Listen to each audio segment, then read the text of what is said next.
Hey guys, I wanted to talk about my MEPS experience or MEPS in general. For people that haven't been to MEPS before or they want to know more about MEPS, this is definitely a video that you'll need to check out. There's a lot to discuss about because MEPS is a long discussion and a long day. So I'll try to make this as quick as possible, but bear with me if it goes on a little bit longer compared to my other video segments. So getting right into it, I'll just jump into the thought of MEPS being a long day. And for me, MEPS was a long day. Um, it is, well, first, before I go there, MEPS is a military entrance processing station. And what it is it's a place where you'll be going and having your physical exam, and you'll be mentally inspected. So you'll have your ASVAB exam too. So you'll definitely need to pass those two pieces in order to qualify and sign up for the military of your choice. So no matter what military branch you'll be going into, from the Army, Air Force, Navy, Coast Guard, Marines, and Reserves, hopefully I'm not leaving anything else out there too, you'll definitely be needing to go to MEPS. So my MEPS experience was an early day. Generally it is. For me, I woke up at 3:30 in the morning at a hotel, and I'll talk more about my pre-MEPS experience and the hotel experience on a later video, but I'll be focusing on MEPS here. So 3:30 in the morning, I went downstairs with my roommate, or battle buddy as they called him or her. I definitely slept with a guy, so at the hotel, the guys will sleep with the guys, share a room that is, and the girls will be with the girls, sharing their own rooms. So, had breakfast at 4:30 in the morning, and between 4:30 to 5 o'clock, we ate. We had to report at the main lobby of my hotel to jump on a bus, and from the hotel, the bus took all the military applicants from that day and shuttled over to MEPS. I got there shortly before 6 o'clock, so I would imagine it was 5:45. We waited for MEPS to officially open, so we were lined out outside. It was cold, yes it was dark, and yes it was uncomfortable. MEPS will eventually open their doors at 6. At least that's how it worked for my local facility. We went in, we were checked and screened, just like an airport kind of thing, where you'll be going through a metal detector. They may have a free metal detector wand that they'll be inspecting, so you'll definitely need to put your items on the tray, put it through the metal detector machine. They'll be inspecting that kind of stuff, and then once you pass, then you'll need to check in at the front desk. At the front desk, if you haven't been to MEPS before, for me, I was at MEPS before, so I had my picture taken already. All I had to do was sign in and use my fingerprint. So I signed in by fingerprint. They will, upon your first day or your first arrival, they will be taking your picture and your fingerprint. So that's how you sign in at the different areas within MEPS. Once I signed in from the front desk of MEPS, I was asked to report to my branch. For them, they called it a liaison office. So within MEPS, they'll have that front desk, a giant lobby, which is a big seating area. They'll have TVs. They'll be showing TV while you wait. You're not allowed to touch the TV. I'll get into more, I guess, of the rules and regulations of MEPS 2 later on, but I just wanted to let you know that you will be checking in with your front branch office, and then after that, I had to go back to the front desk and grab my medical file after I checked in with my Navy branch, and I grabbed my medical file after that, and then they said, okay, now go to medical. So medical is another part of MEPS, and once I stepped into medical, I gave them my medical folder, and they asked me to go to the different stations. So basically, they directed me to the next medical examination part. So it's a series of parts where they'll be checking you out.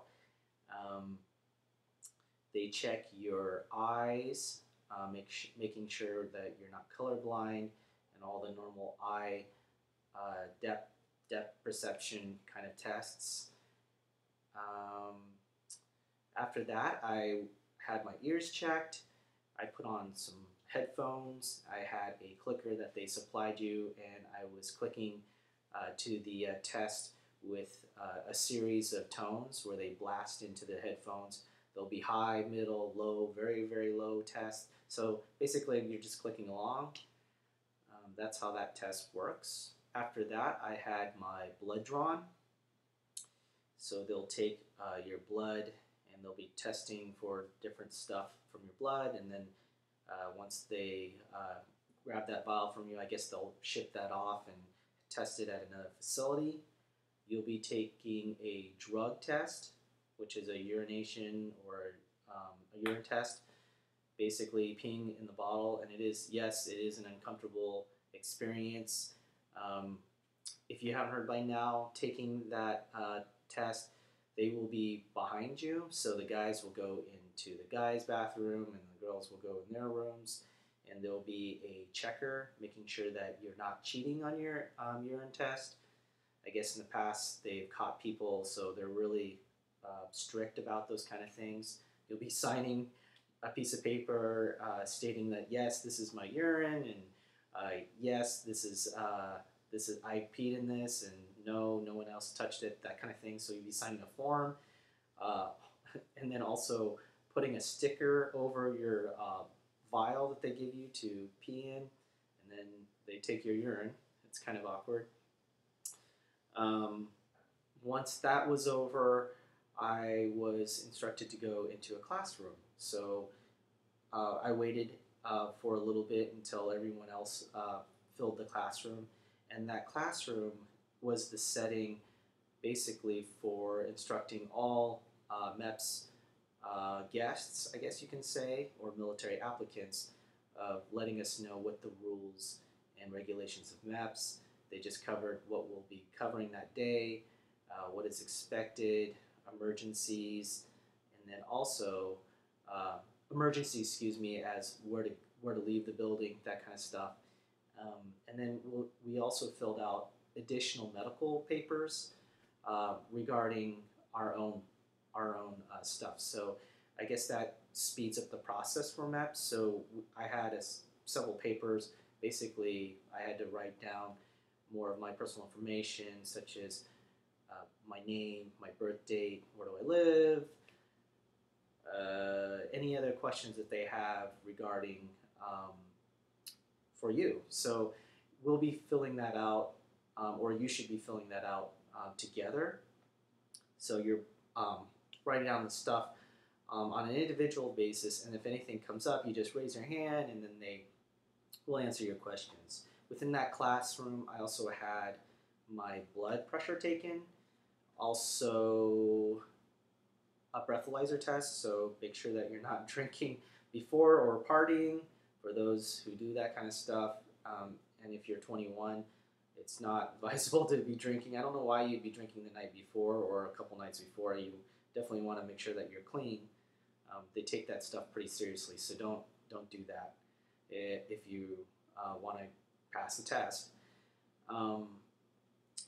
After that classroom setting was over, I was instructed to go to a medical room. It's a large examination room, and it was just for the guys only. For the girls, I can't tell you what actually happens for the girls, but I will try to find some videos for you ladies, and if you want to know more about that, then just go ahead in the description box down below and click on that link.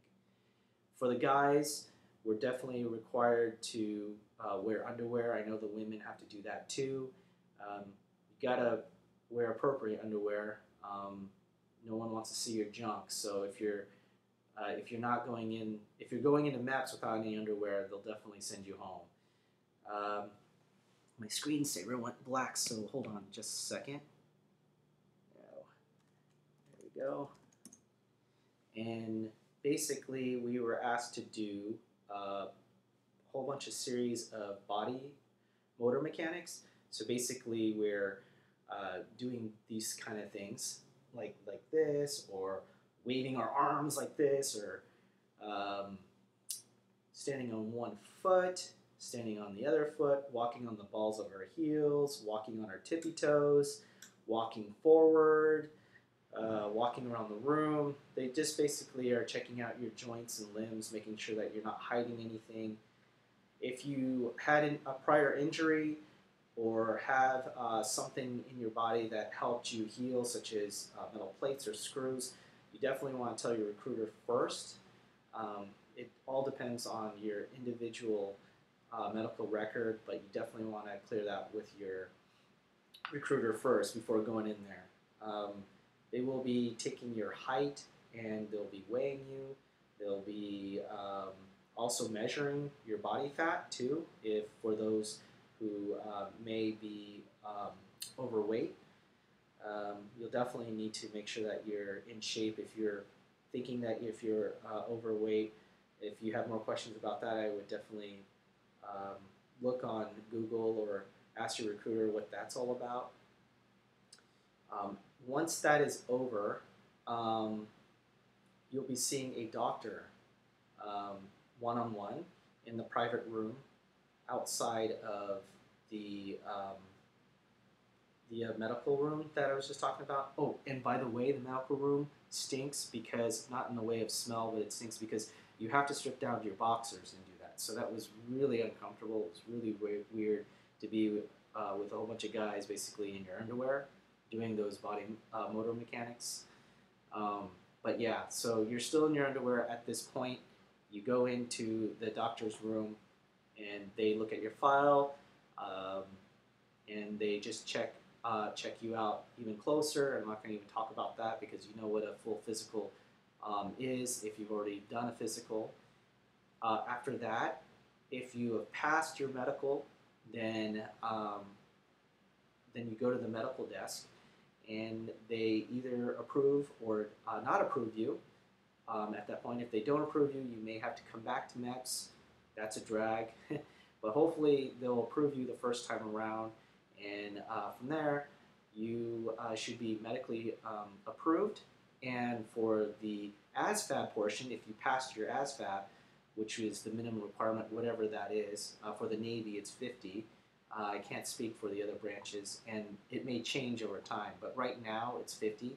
So if you pass the ASVAB portion and the medical, you're good to go. So after that, hopefully you'll be sitting down at your liaison office or your branch office and going over the jobs and opportunity that they have for you for that current date, matching up to your mental ability of the ASVAB portion. So they'll be definitely comparing the jobs and the line scores that you qualify for.